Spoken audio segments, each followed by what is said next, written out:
말씀드린 대로 오늘은 올해죠. 광복 80주년이 되는 해입니다. 금년 8월 15일은 광복 80주년이 되는 날이 되겠죠. 만세 독립, 대한 독립 만세를 외치면서 3.1절 만세 운동이 일어난 지는 꼭 106주년이 되는 해입니다.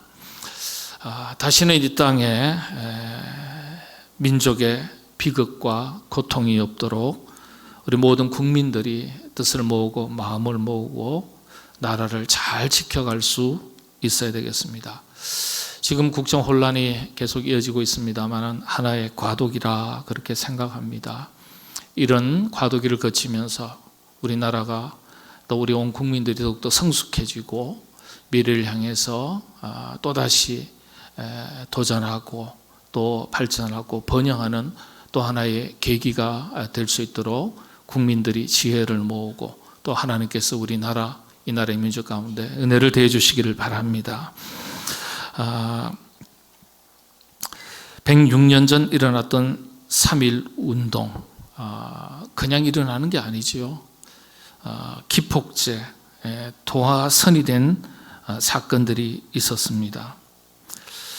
특별히 우리 교회 안에서 그리스도인들의 심령의 세계에서 기폭제, 도화선이 된 사건들이 있습니다. 3.1절 운동이 일어날 때 우리 총회가 파악한 이 한반도 전역, 북한 땅까지 다 포함해서 기독교인들이 우리 성도님들의 숫자가 20만 명에 불과했습니다. 이건 이제 총회 기록에 남아있는 우리 성도들의 숫자입니다. 20만여 명에 불과했던 그리스도인들이 독립운동에 앞장설 수 있었고 만세운동에 앞장설 수 있었던 도화선이 된 계기가 된 사건이 있었습니다. 그 운동이 바로 평양 대각성 운동입니다. 3.1 운동이 일어나기 10여 년 전에 1907년입니다. 평양 장대현 교회에서 평안남도 도사경회가 열렸습니다. 그러니까 우리식으로 말하면 부흥회가 열린 거예요. 부흥사경회. 그러니까 입추의 여지 없이 한반도 전역에서 많은 사람들이 성도님들이 이 교회를 찾아왔습니다. 1월 2일부터 15일까지 2주 동안 이 집회가 계속되었는데요. 큰 변화가 없었어요. 내일이 이제 마지막 날이에요. 그런데 하루 전날 저녁 14일 저녁에 갑자기 그 집회에 참석하셨던 성도님들 중에서 길선주 장로님이라는 분이 계셨어요. 나중에 훗날 평양신학교를 졸업하시고 우리 초창기 7분 목사님 되실 때 그 중에 한 분이 되십니다. 그때는 장로님이셨어요. 장로님이 나오셔가지고 나라가 이 모양 이 꼴이 되고 우리 온 국민들이 수탈을 당하고 고통을 당하고 핍박을 당하는 이 모든 것이 다 제 탓입니다. 일본이 침략한 게 어떻게 그 장로님의 탓이겠어요? 나라와 나라를 위해서 마음과 뜻을 모으고 나라를 지켜내지 못한 것에 대한 국민의 한 사람으로서의 그 책임감을 느끼는 거예요. 그 책임감을. 나라가 이 모양 이 꼴이 되고 우리 그리스도인들이 핍박받는 거 다 저 탓입니다. 저 탓입니다. 공감을 느끼고 책임감을 통감하는 거예요. 그 회개를 하는데 그 회개를 시작하니까요. 회개의 전념성이 있어요. 다른 분들이 한 분 한 분씩 나와가지고 또 자신의 죄를 고백하고요. 고백을 하는데 첩질 한 개 고백하고요. 그 내용을 보면 기가 막힌 고백들이 얼마나 누구에게 돈을 얼마나 빌려가지고 떼먹은 것도 고백하고요. 다 갚겠다고 얘기하고요. 세상에 이런 고백들이 다 나오는 거예요. 회개하고 교회가 눈물바다가 된 거예요. 아주 성령의 바람이 강력하게 불기 시작한 거예요. 당시에 이 현장을 목격한 외국 선교사님들이 이렇게 일기에 남기고 본국에 보고를 했습니다. 초대교회 마가 다락방의 성령의 역사를 실제적으로 체험할 수 있었다. 이렇게 본국에 선교 보고를 합니다. 그런 일이 한반도 땅에서 있었다. 그런데 장대현 교회에서 이 뜨거운 성령의 역사하심, 회개 운동, 내 나라 내 민족을 지키지 못한 것이 우리가 어리석어서, 우리가 나라를 더 사랑하지 못해서, 우리가 나라를 위해서 마음과 뜻을 모으지 못해서 주권을 잃어버렸다. 회개 운동이 일어나고, 나라에 대한 회개 운동뿐만이 아니라 개인의 윤리, 도덕성에 대한 삶에 대한 바르게 살지 못한 부분도 회개 운동이 막 일어나고요. 이 회개 바람이 한반도, 조선의 방방곡곡으로 확산됐어요. 그리고 중국까지 전해집니다. 그래서 이 운동이 동력을 잃었던 조선 백성들에게 새로운 소망의 돛을 달아주었던 계기가 되었다. 그렇게 평가합니다. 참 기가 막힌 거죠. 평양 대각성 운동이 교회를 새롭게 변화시켜 나가는 계기가 되었을 뿐만 아니라 주권을 잃어버렸던 나라와 민족, 사회 전반을 새롭게 변화시켜 나가는 큰 동력을 제공하는 계기가 되었던 것입니다. 성도 한 개인의 회개 운동으로부터, 교회 회개 운동으로부터, 교회 안에서만 머물러 있는 것이 아니라 사회로 뻗어져 나가서 전 국민들을 각성시키는 엄청난 영향력을 발휘했다는 거예요. 이게 교회가 가지는 힘이에요. 이게 그리스도인이 가지는 힘이에요. 이 힘을 가지고 독립운동이 활발하게 일어납니다. 여러분들 독립선언문을 낭독했던, 기초했던 33분의 대표가 있죠. 그 중에 16명이 우리 개신교입니다. 기독교 크리스찬들이에요. 크리스찬. 이 한반도 조선 땅을 이끌어 나가는 중심의 축에 서 있었던 사람들이 크리스찬들이었고 교회였습니다. 교회를 빼놓고서는 독립운동을 설명할 길이 없어요. 그리스도인들을 빼놓고 독립투사들을 빼놓을 이야기를 할 수가 없어요. 시대는 어두웠지만은 교회는 힘이 있었습니다. 그리스도인들은 선한 영향력을 발휘할 수 있었습니다. 그게 교회가 건강한 거예요. 그게 그리스도인들이 건강한 거예요. 건강한 신앙, 건강한 그리스도인, 건강한 교회인 거예요. 여러분, 아픈 사람이, 병든 사람이 다른 사람을 돕는다, 그런 소리 못 들어봤습니다. 그렇죠? 건강한 사람이 다른 사람을 돕는 거예요. 건강한 만큼 그 힘을 가지고 다른 사람을 돕고 제 역할, 제 구실 책임을 감당하는 거예요. 건강하면 힘이 있습니다. 교회도 그렇고 그리스도인도 그래요. 그 힘을 가지고 그 시대를 새롭게 하고 변화를 이끌어갈 수 있는 거예요. 주도할 수 있는 거예요. 그런데 한국 교회가 힘을 많이 잃어버렸습니다. 교회 탓하지 마십시오.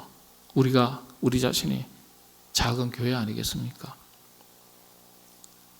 우리가 스스로 힘을 많이 잃어버렸어요. 지금 우리 한국 교회에 이단의 개수가 한 300개 정도 됩니다. 현대 종교에서 지금 발표한 조사한 걸로 따르면 교회 건강성에 문제가 있다는 거예요. 그리스도인들의 신앙생활에 건강성에 문제가 있다는 거예요. 열심히 믿는다고 되는 거 아니에요. 바르게 열심히 믿어야 건강한 거예요. 여러분의 신앙생활이 어떻습니까? 교회는 숫자 노름하는 데 아닙니다. 예수님의 12제자가 세계 복음화의 중심의 축의 역할을 한 거예요. 경제 성장의 논리처럼 교회가 많이 모이자, 구름대처럼 모이자, 좋은 건물 짓자, 와 아닙니다. 통일교가 숫자로 치면 통일교 옛날에 신천지 좋은 교회입니까? 돈 많은 거 치면 통일교도 많고요. 이단들이 얼마나 돈이 많은지요. 지난주에도 신천지에서 저한테 예쁘게 다 편집해가지고 이러면서 김형석 담임 목사님에서 저한테 편지 왔어요. 자주 옵니다. 하도 이단을 욕해서 그런지 우리 부교육자들이 다 보고 네, 읽어볼 것도 없죠. 건강해야 돼요. 우리 교회와 우리 교회에 속한, 더 나아가서는 우리 한국교회가 건강한 교회, 건강한 그리스도인이 가득 차서 병든 세상을 아름다운 세상으로 치유하고 회복시켜 나가는 일에 큰 역할을 감당할 수 있도록 하나님께서 은혜 더해 주시기를 바랍니다. 우리 교회 건강성을 이야기할 때는요, 개혁교회는 건강한 교회의 기준을 4가지로 규정하고 있습니다. 간단하게 딱딱한 표현이지만 먼저 4가지 말씀드리고 조금 풀어서 설명을 드리겠습니다. 첫 번째는 복음. 잘 외우세요. 예. 자, 한번 따라해 보시죠. 첫 번째, 복음. 예. 이걸요, 이 교회가 건강하냐, 건강하지 않냐 하는 것의 기준이에요. 잣대입니다. 우리 자신에게도 적용할 수 있어요. 두 번째는 거룩입니다. 거룩. 예. 세 번째, 사회적 책임. 네 번째, 영어 표현입니다만은 ecumenical. 어려우세요? ecumenical. 예. 교회의 연합입니다. 여러분 설명드릴게요. 복음은 뭐죠? 본질을 얘기합니다. 하나님의 말씀, 하나님의 말씀이 바르게 선포되고 선포된 말씀을 바르게 성도들이 받고 받은 말씀을 있는 그대로 지켜 행하여 살아내는 것, 순종이 포함되겠죠. 말씀드린 대로 한국 교회에 이단이 많다는 건 교회의 건강성의 치명적인 약점입니다. 예, 치명적인 약점. 그건 목회자 책임입니다. 여러분 책임 아니에요. 물론 여러분들이 교회 다니시면서 전보로 다니는 분도 있고 뭐 이러면 곤란하죠. 예, 용한 점쟁이 찾아가시면 안 되는 거예요. 건강한 신앙생활 아닙니다. 예. 중요한 건 말씀을 바르게 선포하고 바르게 가르치는 것이 목회자의 몫이니까 그 책임이 크다 말씀드리겠죠. 신앙생활의 기본 중에 기본 본질이 말씀입니다. 말씀에서 비켜나면 안 돼요. 있는 말씀 그대로 받고 그대로 실천할 때 힘이 생기는 거예요. 영향력이 생기는 거예요. 여러분들 말씀을 여러분의 심령세계의 중심에 두고 여러분의 생활 속에 바로메타가 되도록 하고 나침판이 되고 기준이 될 수 있도록 말씀을 분명하게 붙들고 살아가시게 되기를 바랍니다. 두 번째는 거룩이라고 그랬어요. 구별된 삶을 말합니다. 구별된 삶이 있을 때 건강한 거예요. 그리스도인답게 살아가는 삶의 실천 내용이 뒷받침이 돼야 돼요. 예수 믿는 사람이나 안 믿는 사람은 비슷하네. 이 소리 들으면 여러분 실패입니다. 딱 뿌리지게 믿으면 믿고 말라면 말아야 돼요. 예. 한번 믿어볼랍니다. 처음에는 그렇게 신앙생활을 하셨어도 시간이 가면 갈수록 딱 부러지게 믿으셔야 돼요. 예. 딱 부러지게. 그렇게 믿으시게 되기를 바랍니다. 세 번째가 사회적 책임. 이건 이제 학문적으로 이렇게 정의한 언어지만은요, 쉽게 말씀드리면 이웃을 내 몸과 같이 사랑하라. 그렇죠? 자기가 속한 공동체에 대한 책임을 말합니다. 예? 구제도 하고 사랑도 베풀고 나누기도 하고 섬기기도 하고 전도하고 선교하고 나 아닌 타인 이웃을 위한 자기 희생과 섬김을 말하는데 이게 없는 교회는, 이게 없는 그리스도인들은 건강하지 않아요. 나의 만족과 유익과 행복을 위해서 살아가는 사람들은 힘이 없습니다. 영적인 힘이 없어요. 여러분들 많이 있어야 나눈다고요? 천만의 말씀은요. 콩 한 쪽이 있어도 우리 옛날 어르신들은 그랬습니다. 나눠서 먹는다 그랬어요. 여러분 많은 것에서 나누는 것보다도 작은 것에서 나누는 것이 어쩌면 더 빛을 발해요. 귀한 겁니다. 여러분들 그렇게 사회적 책임을 나 아닌 타인을 위한 아름다운 나눔과 섬김, 구제, 베푸는 것이 있는 그런 삶을, 축복의 통로되는 삶을 살아가시는 여러분 되시기를 바랍니다.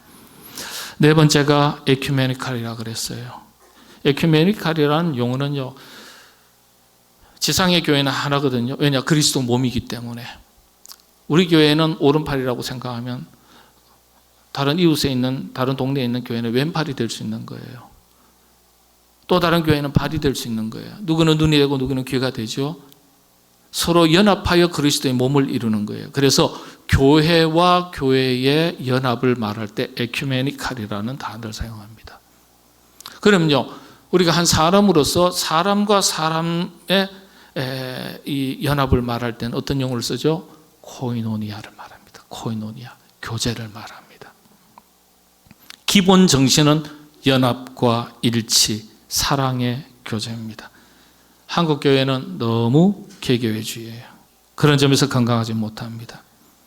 성도들도 여러분 교회 안에서 다른 성도들과 좋은 교제를 나눌 수 있어야 돼요. 그게 건강한 신앙생활이에요. 좋은 교제가 없으면 그건 건강하지 못한 신앙생활이에요. 가정도 마찬가지예요. 가족들 간의 소통이, 공감이 잘 이루어지고 대화가 잘 이루어지고 화목한 가정이 좋은 가정이잖아요. 이게 교제잖아요. 코이노니아가 잘 돼야 돼요. 그래서 이 네 가지를 가지고 그대로 적용하면 우리 자신이, 우리 가정이, 우리 교회가 건강한 가정인지 그렇지 못한 가정인지, 건강한 크리스찬인지 그렇지 못한 크리스찬인지, 그런 교회인지 그렇지 않은 교회인지 알 수 있습니다. 네 가지 기준입니다. 개혁교회는 이 네 가지를 교회의 건강성, 그리스도인의 건강성의 기준이라고 말합니다. 여러분 어떻습니까? 건강한 교회 참 중요해요. 오늘 말씀 이제 마무리하겠습니다. 성경에는 이 우리 한국에서 1907년 평양 장대교회에서 있었던 대각성 운동처럼 그런 몇 번의 대각성 운동이 있었습니다.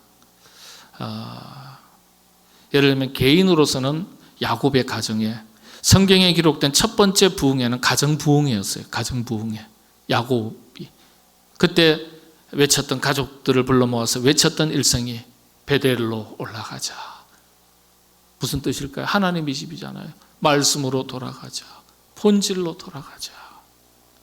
큰 위기를 만났을 때 야곱이 가족들 10솔을 다 불러가지고 우리 모두 베델로 올라가자.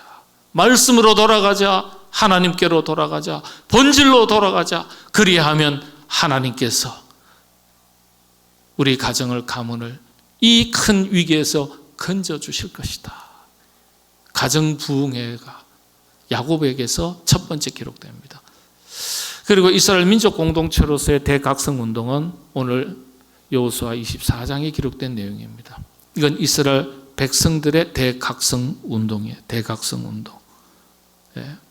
가나안 땅을 앞두고 길갈에서 세겜까지, 여러분들 요단강을 건너기 전 길갈에서 12개 돌을 취하고 요단강을 건너서는 취했던 그 12개 돌을 제단으로 만들어서 예배를 드립니다. 그래서 여호수아서의 내용은 요단강을 중심으로 길갈에서 시작해서 세겜까지의 역사를 기록한 게 여호수아입니다. 성경책입니다. 길갈에서 세겜까지. 길갈은 세속의 땅입니다. 우상이 가득한 땅입니다. 하나님을 모르는 땅입니다. 예배가 없었던 땅입니다. 그 땅에서 요단강을 건너서 거듭나는 거잖아요. 새로워지는 거잖아요. 세겜 땅에서 예배가 회복되는 거예요. 참, 길갈에서 세겜까지. 멋진 표현이에요. 자, 그런데 24장 오늘 말씀이 영적 대각성 운동인데 한번 말씀을 보겠습니다. 24절 한번 보실까요? 24절 한번 같이 읽겠습니다. 24절 시작합니다. 백성이 여호수아에게 말하되 우리 하나님 여호와를 우리가 섬기고 그의 목소리를 우리가 청종하리이다 하는지라. 그 앞서서 23절을 한번 보시죠. 23절. 여호수아가 이르되 그러면 이제 너희 중에 있는 이방 신들을 치워버리고 너희의 마음을 이스라엘 하나님 여호와께로 향하라 하니, 여호수아가 이스라엘 백성들에게 뭐라고 이야기합니까? 이스라엘의 하나님 여호와께로 향하라. 무엇을? 너희 마음을. 개혁교회 4가지 건강성에 대한 기준 말씀드렸죠. 첫 번째가 말씀, 본질이라 그랬잖아요. 말씀으로 돌아가라. 여호와께로 돌아가라. 마음을 여호와께로 향해라. 그렇죠. 여러분들, 이 세상 살지만 우리는 하늘에 속한 사람들입니다. 여러분의 마음에 무엇이 중심에 있어야 되겠습니까? 하늘의 사람이라면 하늘의 사람답게 하늘의 법칙을 따라 사는 거예요. 하늘의 법칙이 말씀이잖아요. 말씀이 있는 것과 없는 것과 중심에 있는 것과 변방에 있는 것과는 차이가 있는 거예요.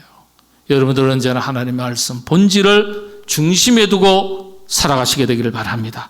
두 번째가 25절이죠. 25절 시작합니다. 그날에 여호수아가 세겜에서 백성과 더불어 언약을 맺고 그들을 위하여 율례와 법도를 제정하였더라. 자, 율례와 법도, 또 기록에 보면 상수리 나무 있거든요.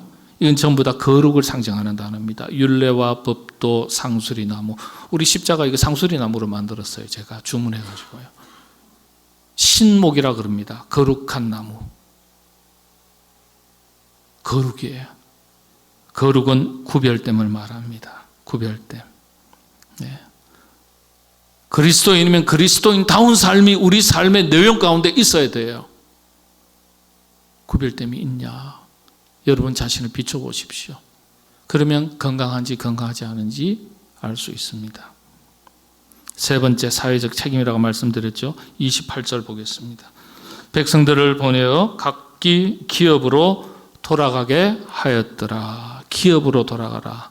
삶의 현장으로 돌아가라. 자기가 속한 삶의 현장, 공동체로 돌아가라. 가서 사회적 책임을 다하라. 그런 뜻입니다. 여러분, 보람 있는 삶을 사셔야 되지 않겠습니까? 여러분의 인생 남은 세월이 얼마 있는지 모릅니다. 가치 있고 의미 있는 삶만을 살아야 보람 있는 삶 아니겠습니까? 여러분들 105세인가요? 대신 김영석 노철학 교수님, 자신을 위해서 살았던 것은 보람으로 남지 않고 다른 사람을 위해서 살았던 것만이 보람으로 남습니다. 100년을 살아보니까 보람으로 남는 것이 어떤 것인지, 노철학자의 이야기가 그냥 지나갈 얘기가 아니죠. 여러분, 누구를 위해 살고 계십니까? 나 아닌 다른 사람의 생명을 살리는 일에, 복음을 전하는 일에, 선교하고 전도하고 구제하는 일에 여러분의 형편에 따라서 나 아닌 타인을 위한 삶이 뒤따라가야 됩니다. 그래야 보람 있는 삶을 사는 것입니다. 그렇게 살아가시게 되기를 바랍니다. 25절에 보면 우리 25절에 보면 여호수아가 세겜에서 백성과 더불어 언약을 맺고 했습니다. 백성들과 더불어 공동체성을 말합니다. 연합과 일치, 교제를 말합니다. 우리 교회가 모일 때마다 서로 교제가 깊어지고 사랑의 나눔이 풍성해지고 공동체가 든든해지고 튼튼해져서 힘 있는 교회가 될 수 있기를 바랍니다. 그 중심에 여러분들이 계시기를 바랍니다. 그래서 하나님의 큰 기쁨 되는 교회요, 선한 영향력을 우리 사회에서 발휘하는 교회요, 자랑이 되는 칭찬받는 교회가 될 수 있기를 바라되, 여러분들이 그 역할을 잘 감당하시고 그런 역할을 잘 감당할 수 있도록 하나님께서 우리에게 크신 은혜 더해 주시기를 바랍니다.